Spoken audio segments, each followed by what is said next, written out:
इस कहानी की शुरुआत होती है एक सुसाइड से। मौके पर डिटेक्टिव बॉर्डन पहुंचता है। वो ट्रक जिसके ऊपर लाश पड़ी है वो एक छोटी सी बिल्डिंग के नीचे खड़ा है। इतनी कम ऊंचाई से कूदकर जान देना मुमकिन नहीं। बॉर्डन समझ गया कि ये ट्रक कहीं और से सड़क के यहाँ पहुंचा। वो रोड के दूसरी तरफ जाता है जहां उसका पैर कांच के टुकड़ों पर पड़ता है। यहाँ डिटेक्टिव एक बहुत बड़ी बिल्डिंग के सामने आ जाता है। वो समझ जाता है कि हो ना हो ये आदमी इसी बिल्डिंग से कूदा है। तभी दूसरी तरफ दिखाते हैं कि कुछ लोग उसी बिल्डिंग के अंदर जा रहे हैं, जिनमें से एक बूढ़ी औरत है, एक कोट वाला आदमी और एक यंग लड़की है जिसका नाम सारा है। गार्ड ने साइन न करने की वजह से सारा को रोक लिया। वो उससे कहती है मैं दूसरे सिक्योरिटी वाले को अच्छे से जानती हूँ। तभी गार्ड ने उससे कहा कि वो आज काम पर नहीं आया और यहाँ का इंचार्ज मैं हूँ, तो आपको साइन करना होगा। वो उससे कहती है मैं इतनी भी खतरनाक नहीं हूँ। उन सभी को अपने काम से ऊपर जाना था। बूढ़ी औरत और कोट वाला आदमी लिफ्ट लेने के लिए इंतज़ार कर रहे थे। तभी लिफ्ट का दरवाज़ा खुला और उसमें भीड़ देखकर वो अपने पीछे वाली लिफ्ट में चले जाते हैं। गार्ड भी उसमें आ गया और उसके तुरंत बाद सारा भी, और अंत में टोनी। लिफ्ट चलने लगी लेकिन अचानक लिफ्ट खराब हो जाती है। सभी लोग इस इनकन्वीनियंस के लिए गार्ड को जिम्मेदार ठहराने लगे, क्योंकि गार्ड वहाँ पर ही काम करता था। गार्ड ने उनसे ये कहते हुए अपना बचाव किया कि मैंने तो यहाँ पर अभी ज्वाइन किया है और ये टेक्निकल प्रॉब्लम है, इसमें भला मैं क्या कर सकता हूँ। तभी कंट्रोल रूम से सिक्योरिटी वालों ने उनसे बात करी। वो पांचों सिक्योरिटी की आवाज़ सुन सकते हैं लेकिन सिक्योरिटी वाले उनकी आवाज़ नहीं सुन सकते। वो दोनों उन्हें शांत रहने की सलाह देते हुए कहते हैं कि हम अपने मैकेनिक को भेजकर इसे जल्दी रिपेयर करा देंगे। उन्होंने डग, जो वहाँ का मैकेनिक है, उसे फ़ोन करके रिपेयरिंग के लिए बोल दिया। सारा को लगा जैसे किसी ने उसे पीछे से छुआ। वो कोट वाले आदमी पर इल्ज़ाम लगाते हुए कहती है अपने गंदे हाथ मुझसे दूर रखो, समझे। कोट वाले ने जवाब में कहा ये तुम्हारी ही दिल की इच्छा होगी जाने मन कि मैं अपने हाथ तुम पर रखूँ, बाय द वे मैंने तुम्हें नहीं छुआ। तभी लाइट्स ब्लिंक होने लगी। रमीरेज को मॉनिटर पर एक अजीब सी आकृति दिखी जिसे वो अपने साथी को दिखाकर कहता है कि शैतान नज़दीक है। वो बहुत धार्मिक इंसान है जो शैतान के वजूद को भी नहीं नकारता। लिफ्ट में जो कोट वाला आदमी है वो बहुत घमंडी होता है। वो सबको नीचा दिखाकर खुद ऊंचा बनने की कोशिश करता है। उसके इसी बिहेवियर के चलते लिफ्ट में कोई भी उसे पसंद नहीं करता। अचानक वहाँ की लाइट्स ऑफ हो गई। अंधेरे में सारा के चिल्लाने की आवाज़ आई। तभी लाइट्स ऑन हो जाती है। सारा अपनी पीठ पर कोई घाव महसूस करती है। उसकी पीठ पर किसी ने धारदार चीज़ से मारा था। वो बहुत घबरा जाती है। उसी वक्त गार्ड ने कोट वाले आदमी के कोट पर खून देख लिया। वो उससे पूछता है ये खून कहाँ से आया। कोट वाले ने घबराते हुए उन्हें बताया कि लाइट्स ऑफ होने के बाद सारा मुझ पर ही गिरी थी, लेकिन उसकी चोट से मेरा कोई लेना देना नहीं है। वो सब कोट वाले के खिलाफ गैंग अप हो गए और उसकी तलाशी लेने लगे। उन्हें कुछ नहीं मिला। सिक्योरिटी वाले उनसे पूछते हैं कि वहाँ ये सब क्या चल रहा है। सारा उन्हें अपना घाव दिखाती है। सिक्योरिटी वाले ने सिचुएशन को देखते हुए पुलिस बुला ली। डिटेक्टिव बॉर्डन स्थिति का जायजा लेने पहुंचा। उसने उनसे कहा कि मैं जब किसी से बात करता हूं तो मुझे पता होना चाहिए कि मैं किससे बात कर रहा हूं, इसलिए सभी अपनी आईडी कैमरे में दिखाओ। लेकिन कैमरे की क्वालिटी के चलते उसे उनके नाम नहीं दिखते।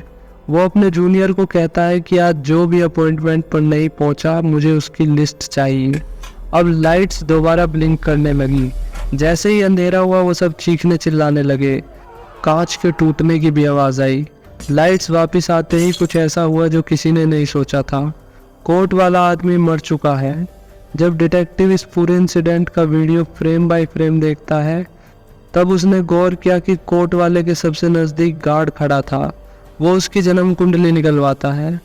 उसे पता चला कि गार्ड ने कुछ सालों पहले एक आदमी को बेसबॉल बैट से मार मार के कोमा में पहुंचा दिया। इसी बीच रमीरेज कहता है कि ये काम इन सब का नहीं बल्कि किसी और का है। उसने अपनी बात रखते हुए कहा कि आज एक आदमी ने सुसाइड कर ली, एक लड़की जख्मी हो गई और ये आदमी बेवजह मारा गया। क्या आपको ये सब इत्तेफाक लगता है? वो कहता है कि जब बच्चे गिरते हैं तो अक्सर उनका सर टेबल से क्यों नहीं टकराता। वो वहाँ पर रखे ब्रेड को हवा में उछाल देता है जो जैम की तरफ से गिरता है।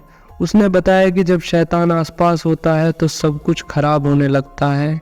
बच्चों के सर टेबल से टकराने लगते हैं और जैसा कि आप सब देख रहे हो, ब्रेड जैम की तरफ से गिरने लगता है।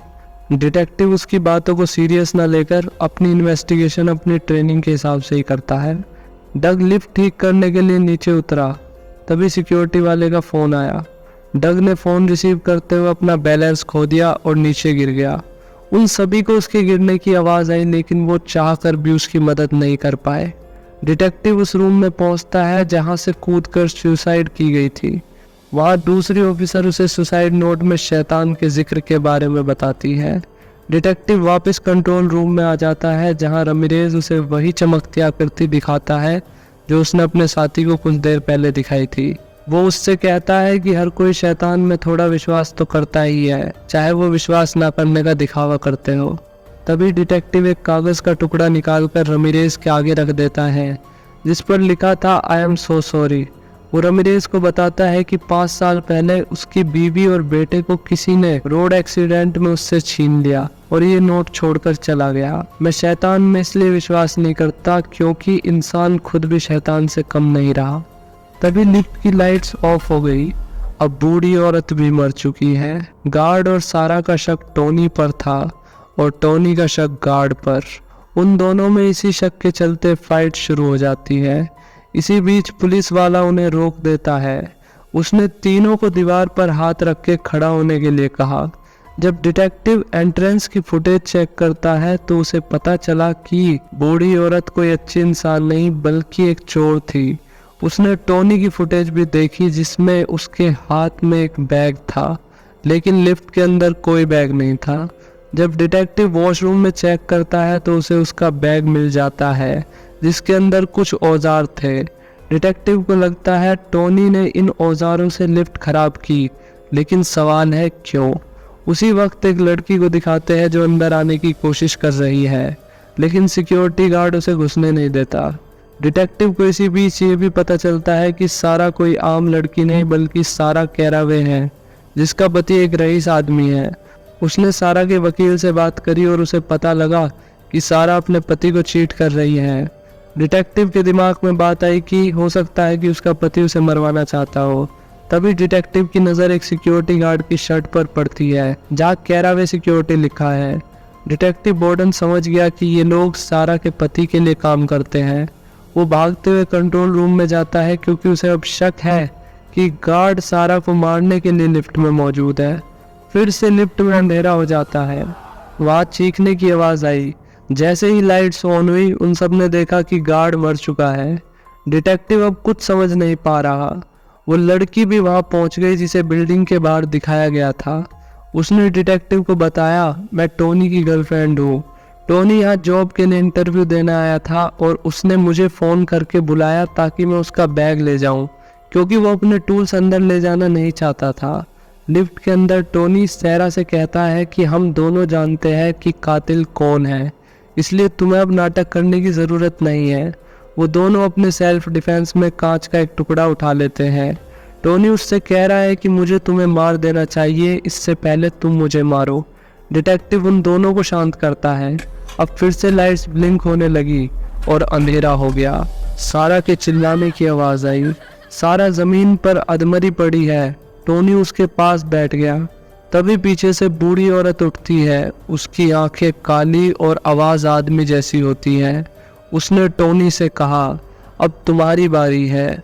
टोनी उससे कहता है कि तुम ऐसा क्यों कर रही हो। वो कहती है, याद करो तुमने क्या किया था। टोनी ने रोते हुए कहा कि सारा की जगह मुझे मार दो, मैं इसी के लायक हूँ। डेविल उसे चुप रहने के लिए कहता है, लेकिन वो अपना गुनाह कबूल करता है। तभी लिफ्ट नीचे गिरने लगी और अचानक से रुक गई। इसी झटके में डग जो लिफ्ट के ऊपर था उसका वायरलेस नीचे आ गया। टोनी ने उसे उठा के पुलिस के सामने अपना गुनाह कबूल कर लिया। उसने बताया कि 5 साल पहले बैथलिन पाइक पर उससे एक एक्सीडेंट हुआ था जिसमें एक औरत और उसका बेटा मारा गया। मुझे इसका बेहद अफसोस है। डेविल उसकी सच्चाई देखकर कमज़ोर पड़ जाता है और उसे अपने साथ नहीं ले जा पाता। डिटेक्टिव टोनी को खुद अरेस्ट करता है। वो उसे बताता है कि वो मेरा परिवार था जिसे तुमने मुझसे छीन लिया। मैं इस पल का पिछले 5 साल से इंतज़ार कर रहा था जब तुम मेरे सामने होगे। मैं हमेशा सोचता था मुझे तुमसे क्या कहना है, लेकिन आज मैं तुमसे सिर्फ एक ही बात कहूँगा, मैंने तुम्हें माफ़ कर दिया। दोस्तों, डेविल सिर्फ वहीं पहुँच सकता है जहाँ घमंड, गुस्सा, जलन, लालच हो। इसलिए उसे लिफ्ट में इतनी शक्ति मिली क्योंकि वहाँ सभी लोग किसी न किसी तरीके से गुनहगार थे। लेकिन टोनी की ईमानदारी और सच्चाई ने डेविल को हरा दिया। इससे ये सीखने को मिलता है कि हमें सच्चाई और ईमानदारी का रास्ता अपनाना चाहिए और अपनी सभी गलती मानकर जीवन में आगे बढ़ना चाहिए।